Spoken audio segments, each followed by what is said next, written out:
Ready to go?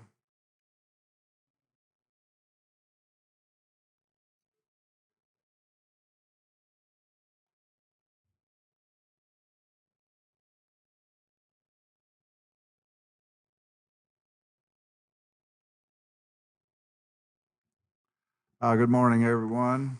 Welcome to the meeting of the Arkansas Highway Commission. I'm Robert Moore, Commission and Chairman, and to those of you who are joining us here in the hearing room today, we're glad you're with us, and those that are joining remotely, we welcome you also.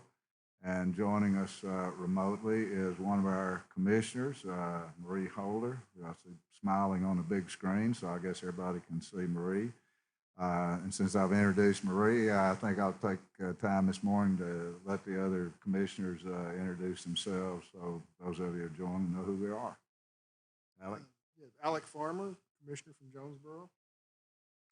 Philip Taldo from Springdale. Keith Gibson from Fort Smith. Marie, go ahead and tell us where you're from today. Marie Holder from Little Rock. But you're not in Little Rock, are you? I might be in Sedona, Arizona. Okay, good. Well, we're glad you're with us. Thank you. And by the way, since everybody else told where I'm from Arkansas City.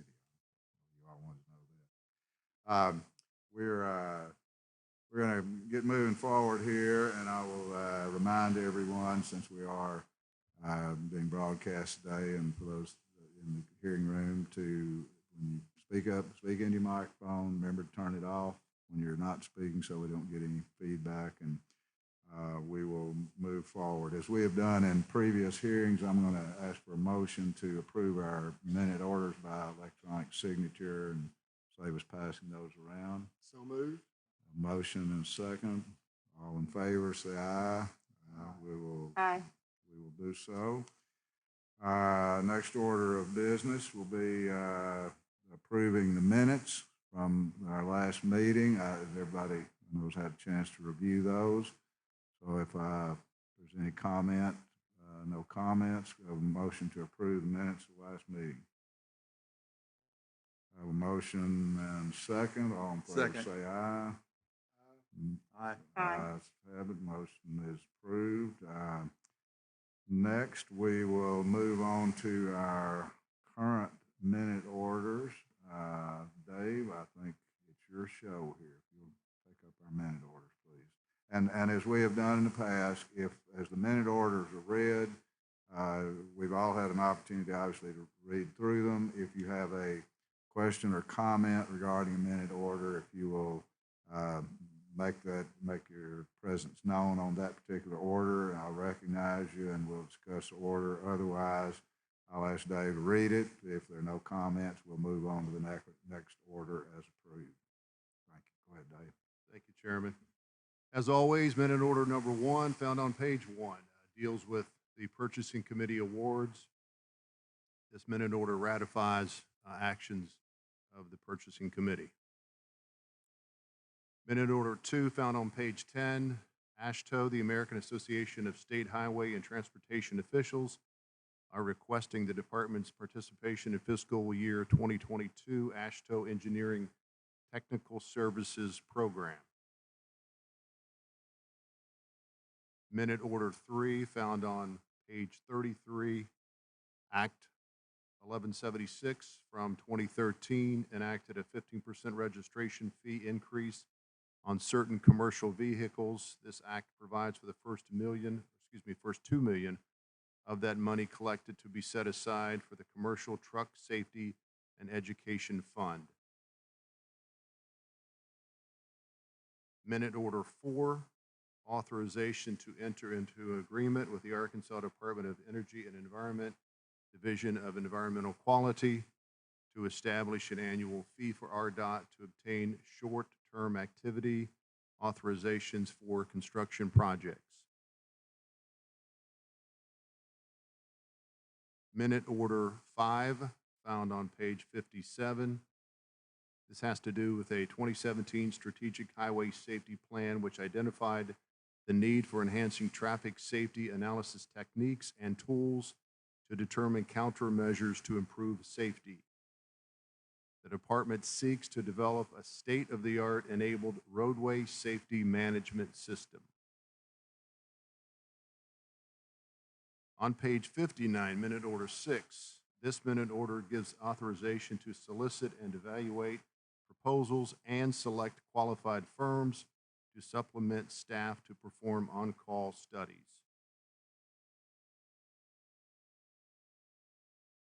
Minute Order 7, authorization to issue a request for proposals for a qualified consultant to provide a human resources information system to replace our current one. Excuse me. Mr. Chairman, could I have Mr. Taldo? Uh, On that, is this the first time we've done that? Yes, it is. Okay, so what kind of, can you just briefly say what kind of criteria you use to choose this group? Well, right now we have an antiquated system that keeps up with paying employees and tracking employees and those types of things. And so what we'll do is we'll go out for proposals, and we've already put together kind of a framework of what we need this new system to do. And then we'll evaluate the proposals based on what we want the outcome to be and what their experience is.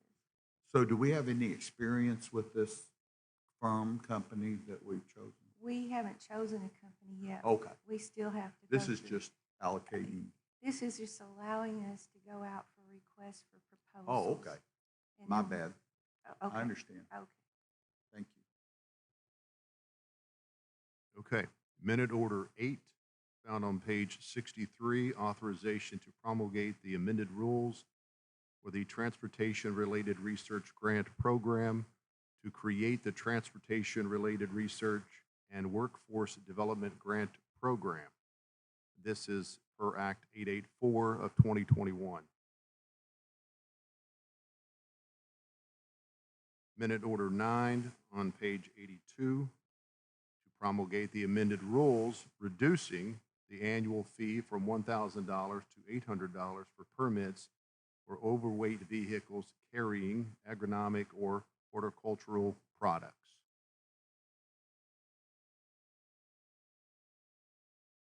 Minute Order 10, this calls for the department to enter an agreement with UAMS to allow them to use the department's King aircraft for official business.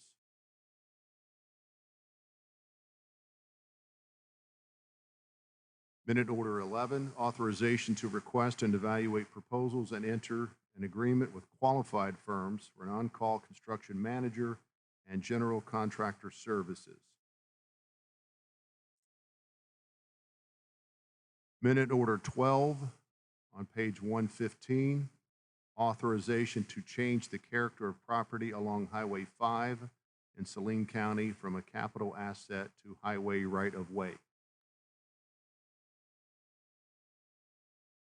Minute Order 13 takes us to Benton County, declaring a section of I-49 as surplus property. Minute Order 14, found on page 128, in Bradley County, District 7. This minute order declares Tract 9R from another nearby location, declaring that as surplus. Minute Order 15 in Washita County. This allows for a permit for the installation of county signs along Highway 24 at both directions of Chittister, designating that area as the Hesley Box Jr. Memorial Highway.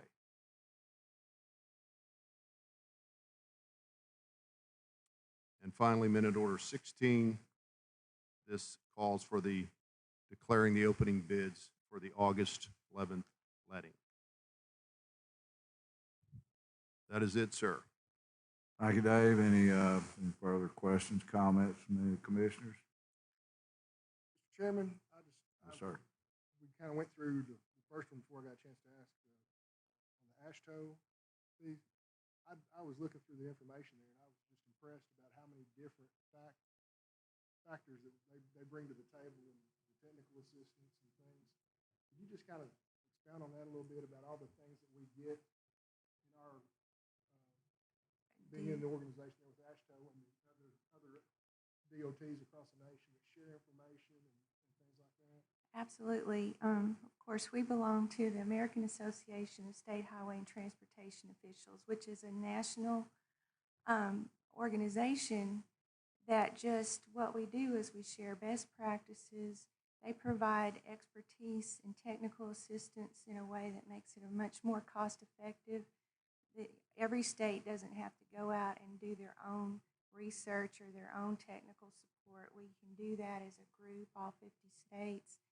So it's just a huge benefit, a huge efficient use of money, of our federal funds, and we get a lot of benefit from it.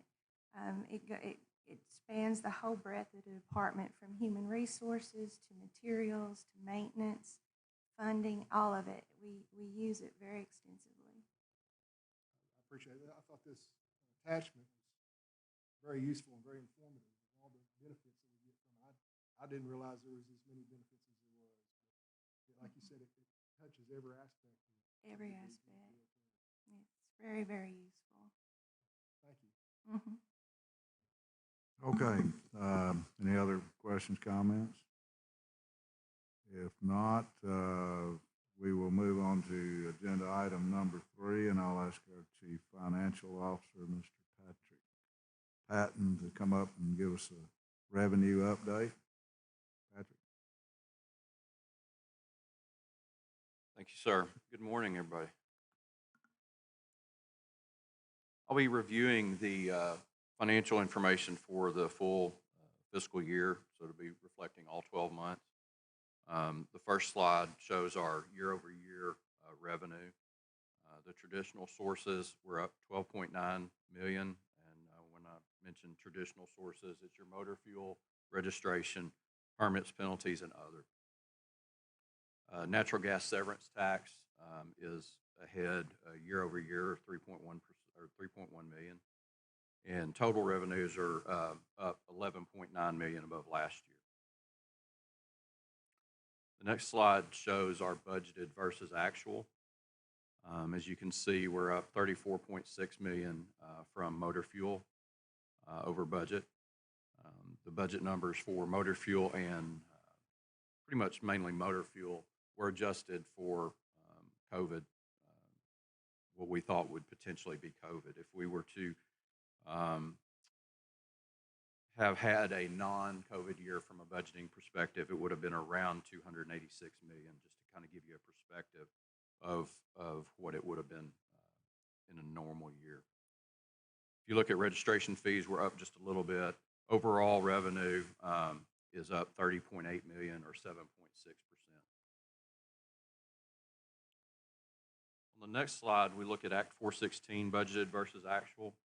As you can see, we're pretty flat overall, 1.9 million above what we budgeted, or 2%.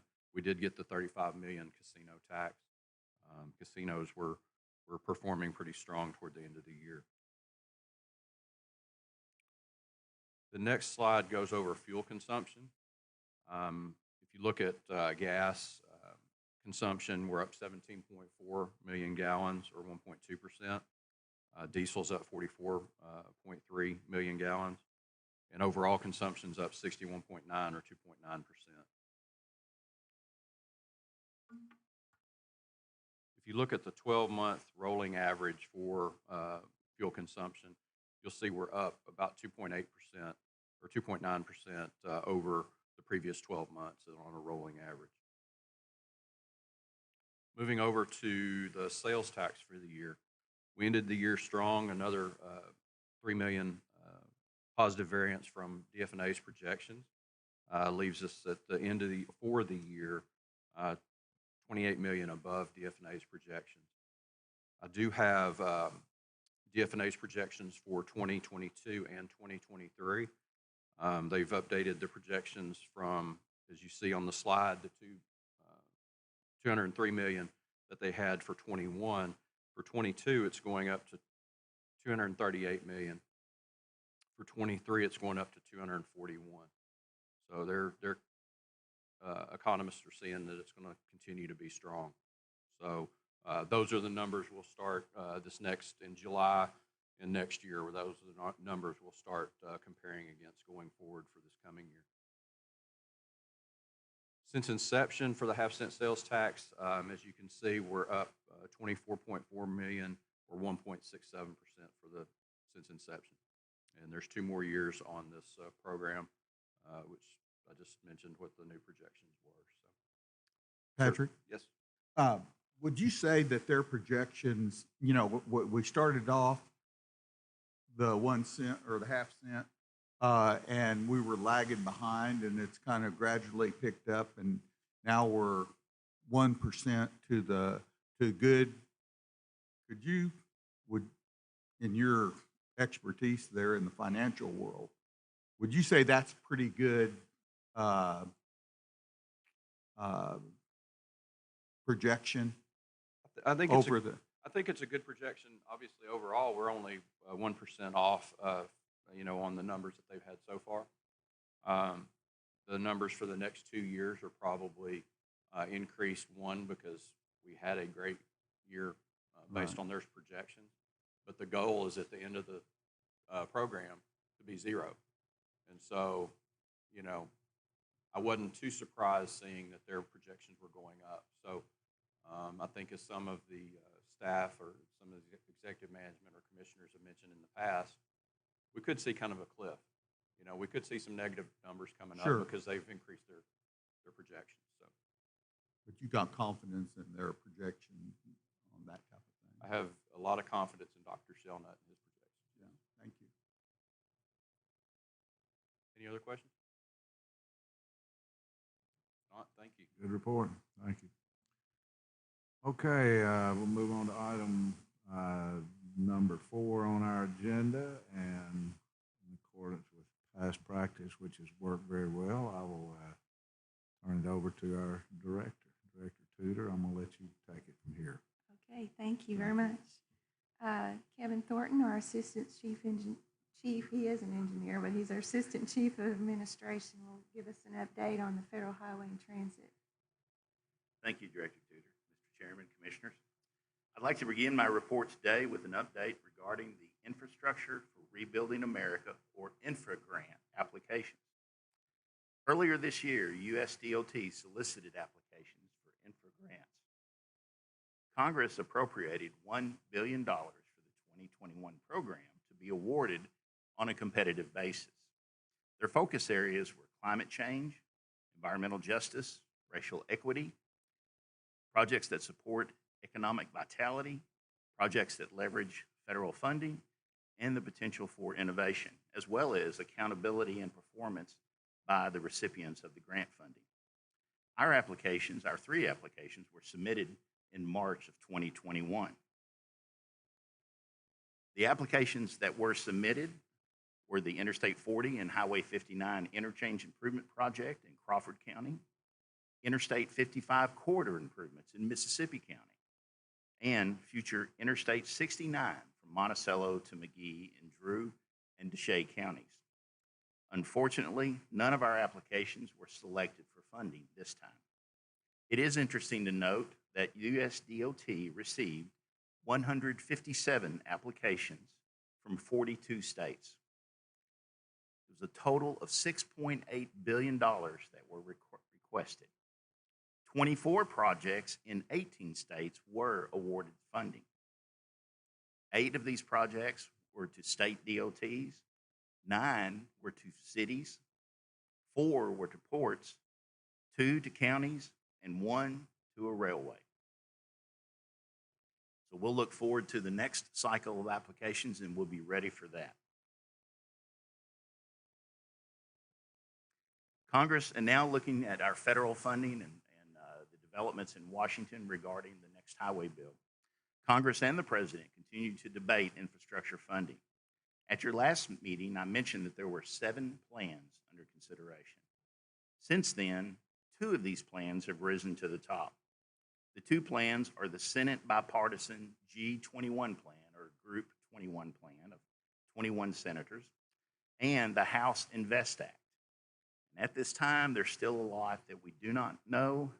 There's also still a lot to be worked out. But here's some information that we do know.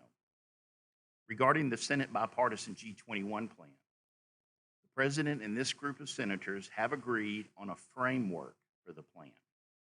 It includes $579 billion of new funding. Now, this is across many areas of infrastructure, including transit, rail, airports, electric vehicles, ports, water, broadband, and other areas.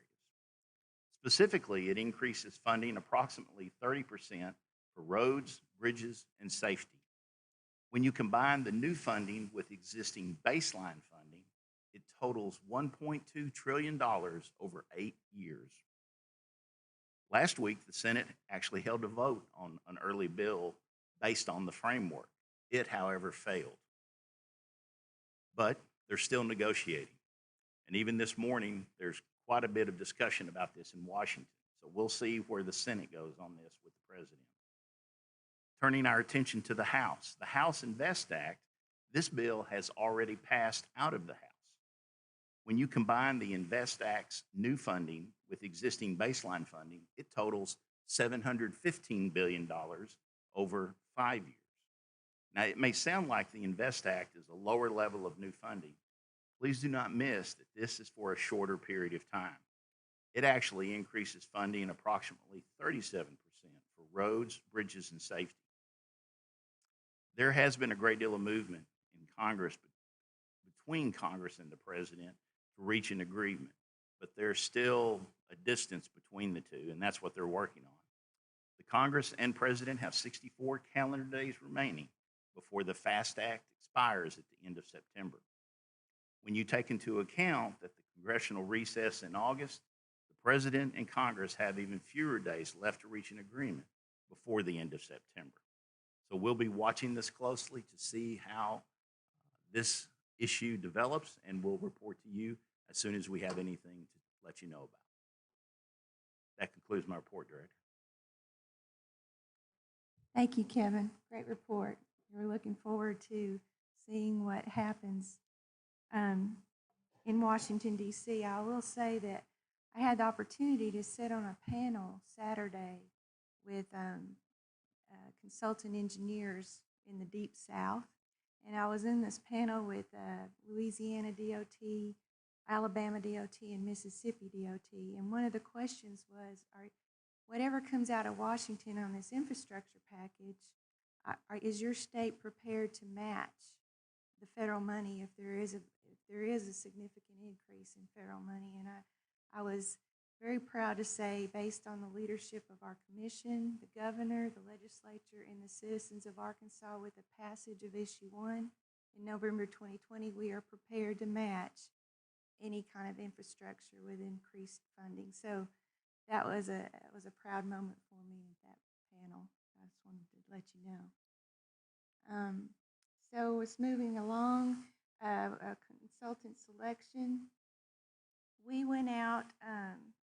Let's see. Let me get to it right. In December of 2020, the Commission approved Minute Order 2020-102, which authorized the department to advertise for consulting firms to provide on-call right-of-way acquisition services between 2021 and 2025. And these services would be used to supplement department staff. On the screen there, I list the firms that we are recommending that we enter into contracts with to provide these on-call services under the different headings there. As you can see, we received 16 proposals, and we're recommending that we enter into negotiations with 12 of those firms. So I would need a motion to enter into agreements with these firms. Lori? Yes. You want to go ahead and get a motion first before I ask? Okay, if we have a motion, or you have a question, we'll go ahead and ask a question for a motion. That last group there, tile, clothing, blah, blah, blah, the last group there, 4 entities, what do they do? The title and closing, appraisal reviews, negotiation, relocation assistance, and property management. It sounds like they do just about everything that we do in our right-of-way division to take care of what we do before we, get to the point where we can start construction. So they're kind of one of those firms, there's one shot, they can just do about all of it that our right-of-way division. So they're can. not engineers then? No, I mean, there might be engineers on staff, but these are right-of-way experts. I mean, this is for right-of-way. We don't have engineers in our right-of-way division. Right. Now, I guess some of those firms are known as an engineering firm, but they have departments or divisions that perform these different things for the state or for state DOTs and county and So city do we have governments. experience with those? Yes, I mean, well, we have experience with several of them. Some of them we do not, but in their proposal, they showed they had the ability to do these. And you grade them? Yeah, we grade them. Let's see if I have. Yeah, I saw it. I saw the grades. You saw the grade, yeah. Well, Yeah. I was going to say, who's on our grade? The way we do it at the department, we set up an evaluation team, and they make a recommendation. And the administration, like me and Rex and Randy, and we're not involved in the selection. This is purely a grading done by staff that will be working with these firms.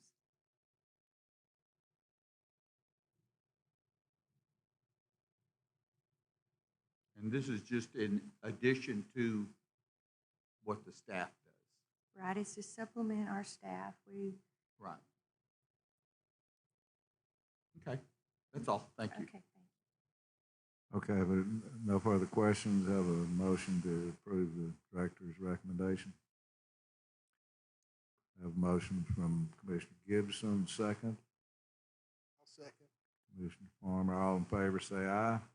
Aye. All opposed, no. Ayes have it, motion passes. Back to you, Director.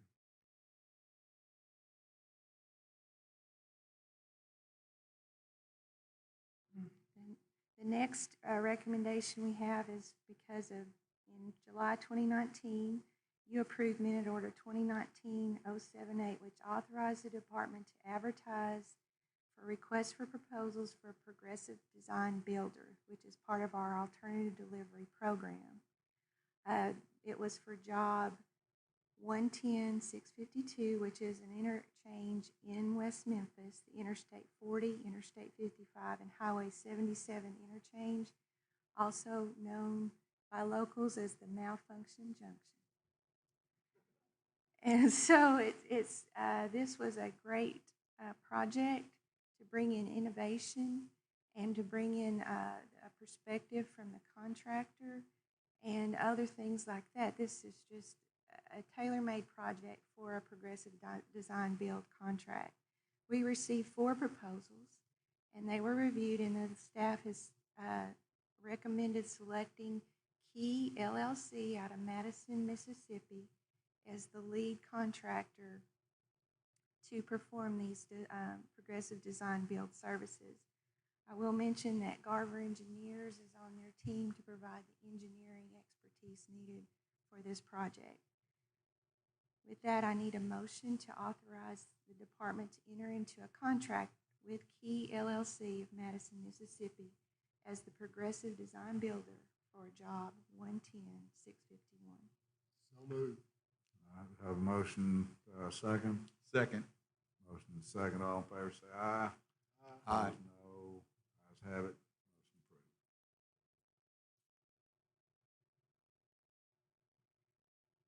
Next, I would like to ask Rex Fines, our chief engineer and deputy director, actually deputy director and chief engineer.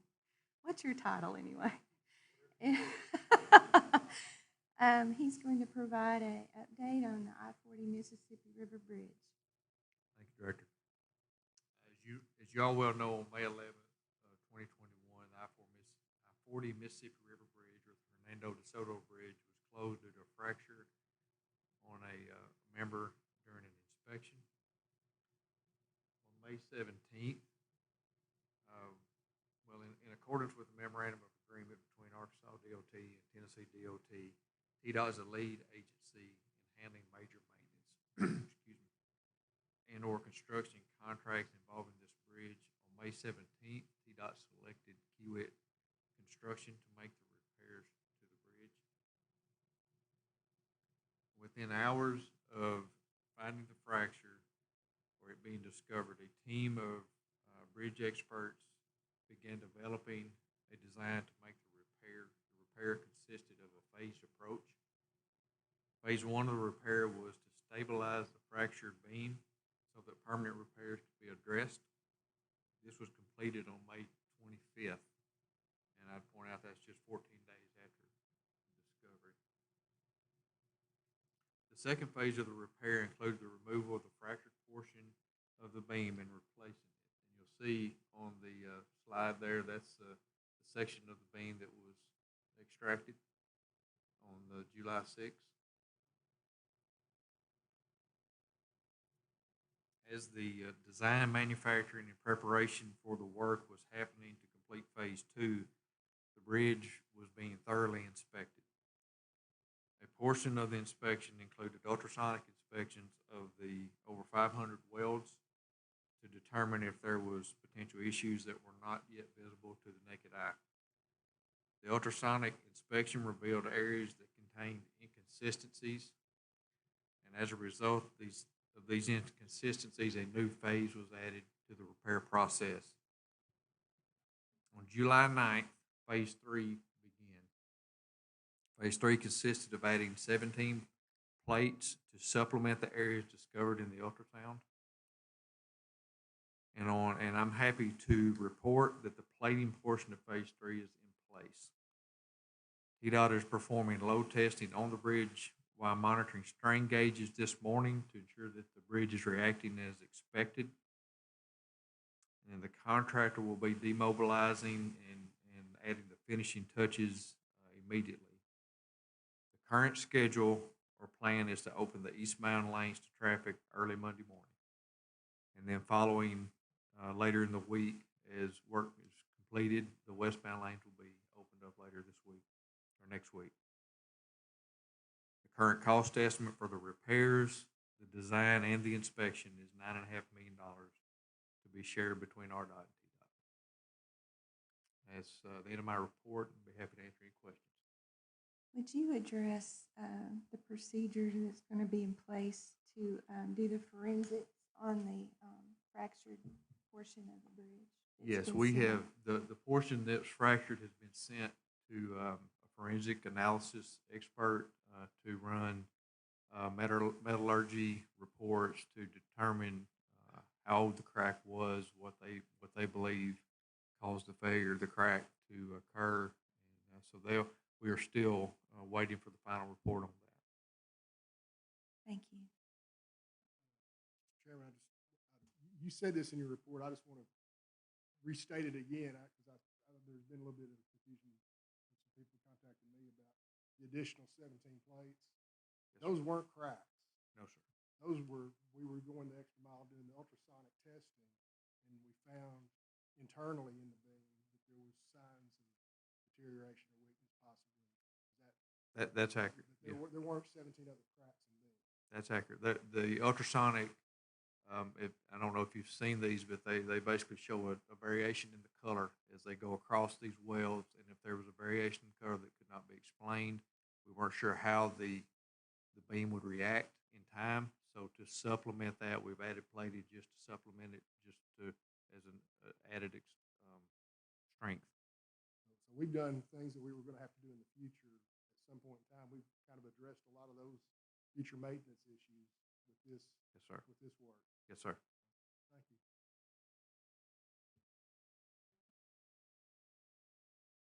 So I'd like to give you a brief update on the ongoing investigations into the inspection process. Right now, we have two investigations as part of the U.S. Department of Transportation. The Federal Highway Administration at the national level is doing what they call a compliance assessment of our program. And because it's the experts at the national level and the Federal Highway Administration, they are looking at it from a perspective from the whole nation. And they will be, at the end of their assessment, they will be giving us recommendations for best practices. They will be telling us what's working well in our program as well as if there's anything in there that we need to change. That's ongoing, and in my last briefing, they hope to have their final report sometime in September. We've also asked the Office of Inspector General to do an investigation into what happened with the failure of the bridge inspector to notice the crack in 2019 when we verified that photo was actually valid. So that investigation is ongoing. Internally, we have had an investigation through our maintenance division personnel, gathering up inspection reports, looking at every aspect of our program and the personnel involved in the inspections, where those inspections occurred, and those types of things. We have reached kind of to the end of what we can do as far as an investigation with our maintenance division, and we now turned it over to our human resources division, to an individual that has auditing experience as well as personnel experience, looking back at personnel issues. And that investigation will begin, and that particular person is outside of the chain of command of the maintenance division, so that'll be a very objective investigation. We do not want our investigation to get out in front of what the U.S. Department of Transportation's investigations, what they're going to find. We want to make sure that when we come to the end of this process, that we come up with the best possible remedies to make sure this type of this never happens again. So what we're doing is we're waiting on them, but we're doing our own investigation at the same time, but we're taking it in a collaborative way that we don't want to say much about it until we get all the reports in place and make sure that we're all on the same page. So with that, I'll just open it up to any questions. I just had a question about, there's been several photos over different years, and I know we verified the metadata of the 2019 photo, but there's also been some photos that may have surfaced in 2016 and earlier. Those haven't been verified, have they? And what agency has been tasked to verify those? They're not us. Correct. The photos that have been published, the 2016 photo and also a 2014 photo, we have turned over to the Office of Inspector General. They have the ability to determine whether or not these photos are actually authentic. And so we're waiting to hear from them on those photos. But in the meantime, as we're conducting our investigation internally, we're just assuming that they are valid, and that way we're still investigating, and we're not slowing down our investigation, waiting on the Office of Inspector General to validate those photos. But any photo before 2019 still at this point has not been verified by an outside agency? That's correct. Okay, thanks.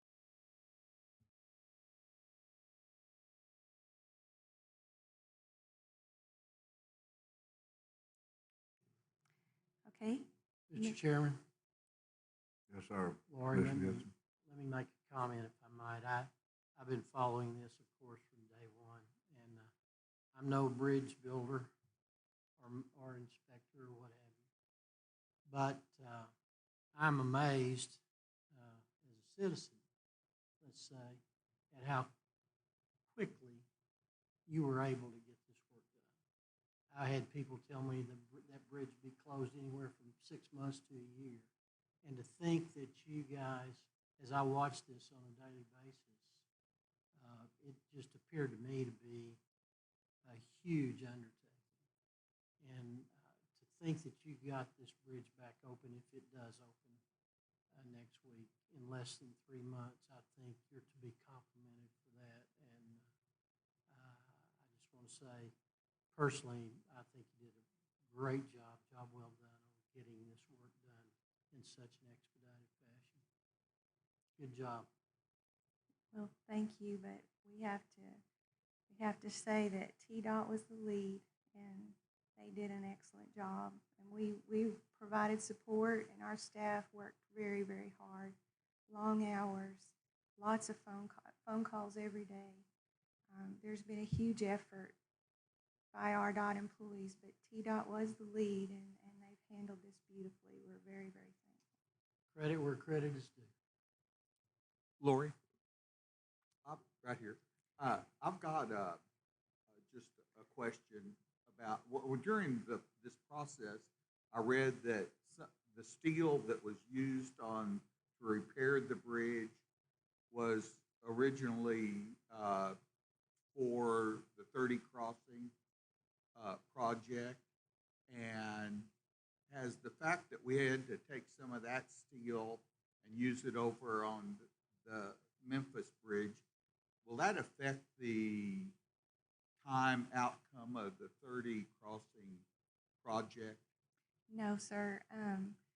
The steel was fabricated and waiting to be used, but it was not within the critical path of the I-30 project. And it was actually not going to be needed till like 2023. So it will not slow down the I-30 crossing project. We'll be able to replace that, and everything will keep going as planned. Thank you. Mhm.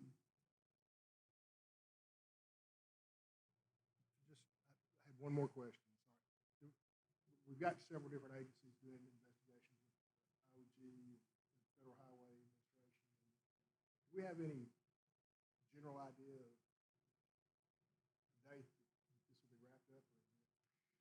The only date I have is that Federal Highway Administration hopes to have their review or their assessment completed in September.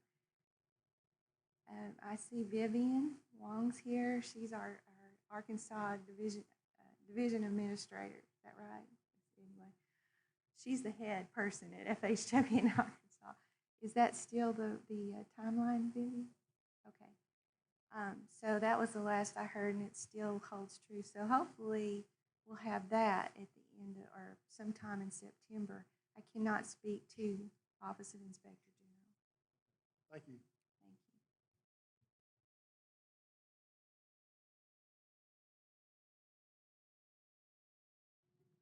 you. So upcoming events.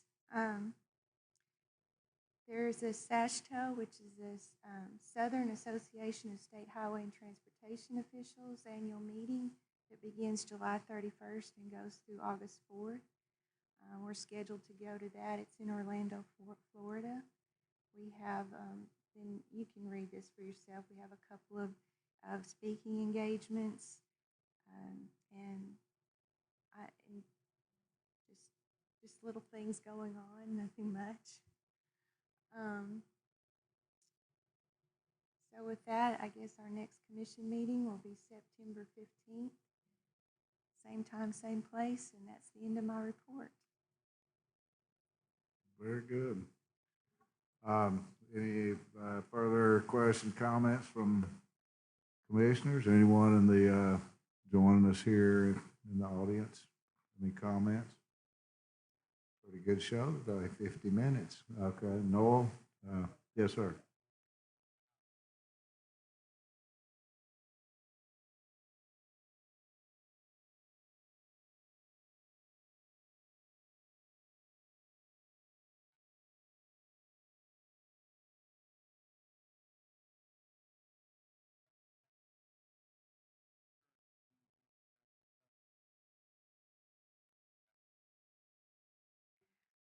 Well, since we've done all the additional inspections, the special inspections, and everything that's been done up to this point, they will do a reevaluation of the rating of that bridge, and I don't have that right now as far as how it's going to be rated in light of all these repairs that have been done.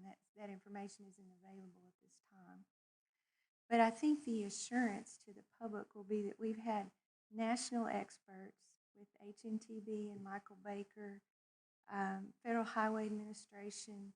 This has been a collaborative team effort to make sure this bridge is as safe as possible, and the right repairs were made, the right inspections were done, and there's a lot of expertise that has gone into this. And I think at the end, when we publish the final report on what all happened and the assurances from those consulting firms, from TDOT, from RDOT, from Federal Highway Administration, hopefully we will provide the confidence the public needs to know that it's strong, it's safe, And it's probably going to be the best bridge we have in the state when it's opened up to traffic.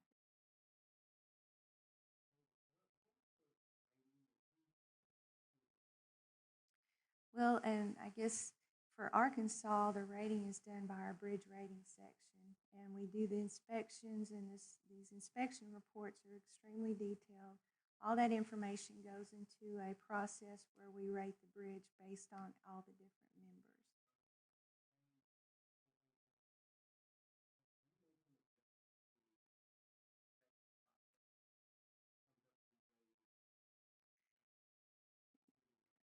Right, not yet. We're waiting on Federal Highway's final report and their assessment of our program before we make any wholesale changes to our program or to our rating system.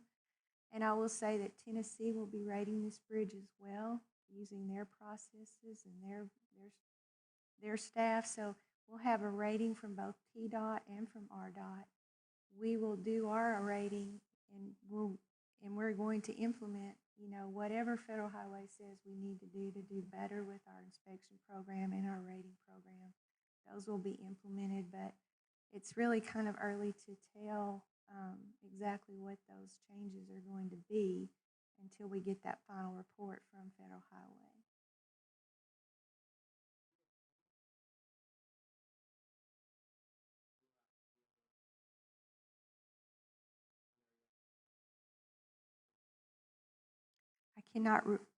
I can't rule that out. It's still under investigation.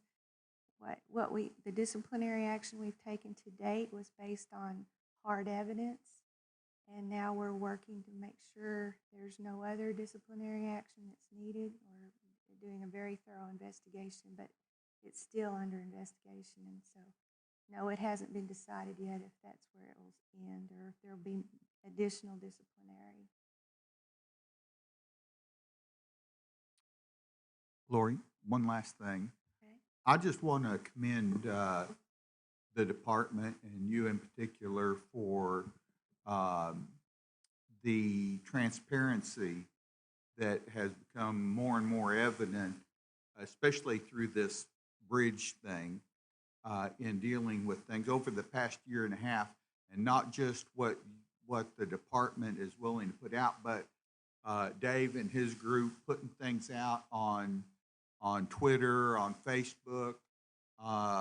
It just seems like, and I feel like we are, an open book, and I think that's real important for the confidence of our citizens in Arkansas and hopefully our governor and our legislature to feel comfortable about our department and that we're not just back in the hole somewhere. And I'm really proud of the work that you've done in leading us to this point over the past couple of years.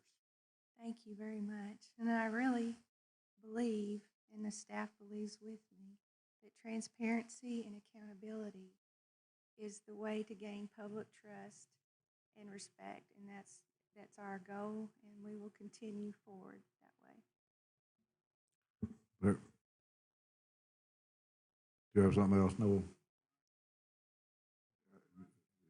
Go ahead.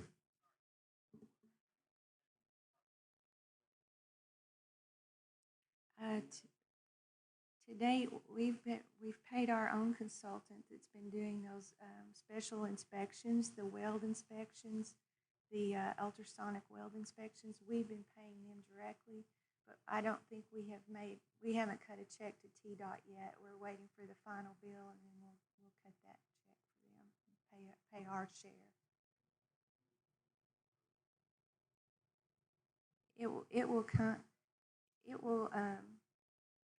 Well, we'll have to be sure I'll have to be sure of what funding, but it will probably be a federal funding that we'll use, federal funding that's available for bridge repairs. Yeah, I just wanted to follow up. I wanted to echo what Chief Phillips said about it was a Herculean effort. Everybody, all hands on deck. I appreciate the work that was done both on the actual work on it and then the public relations, getting the information out. I think it was really a shining moment for the agency. I also want to just kind of follow up on a couple of questions that were asked. Again, I feel like we've addressed the issues that we can address with the evidence that we know is verifiable at this point. We don't know at this point that there's anything to address beyond 2019. When those photos are, if they are, assuming they are verified, then that will lead us down a continued path. But at this point, I don't feel like there's anything to do beyond 2019 that we know the photos are accurate and verifiable. So I feel like we've done a good job addressing that. There's more work that may need to be done, and that will be done in an appropriate manner at the appropriate time. So I appreciate you, Lori. You've had a lot thrown at you in under a year and a half, and appreciate the work you've done and the way you handled yourself, and the fact that you stood up and owned this problem and acknowledged it, and we're addressing it still going forward. So I appreciate you and your staff. Thank you very much. Thank you. Okay, very good and accurate observations and comments. Had Chairman's appreciation. Noel, that last question was under our commitment to transparency. We appreciate you being here, and appreciate you making sure that the public is well informed about the business of commission and the department. Appreciate all the staff and the hard work, and thank you again for joining us here today. If we have no further business, that will conclude our hearing. Yes, sir. You tell me.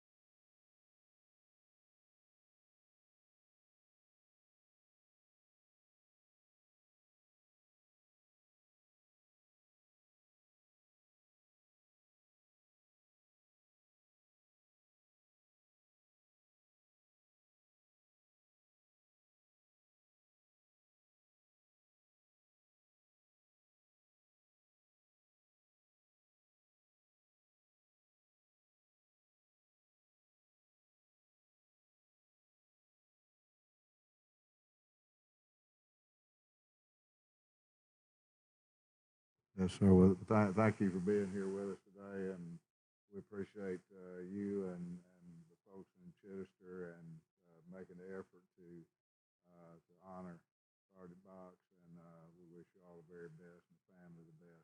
But appreciate.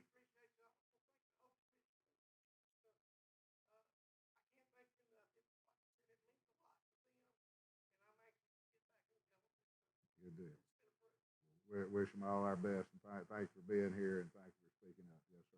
We appreciate you. Yes, sir. Okay. All right. Anything further? That will conclude our hearing today. Thank you all again.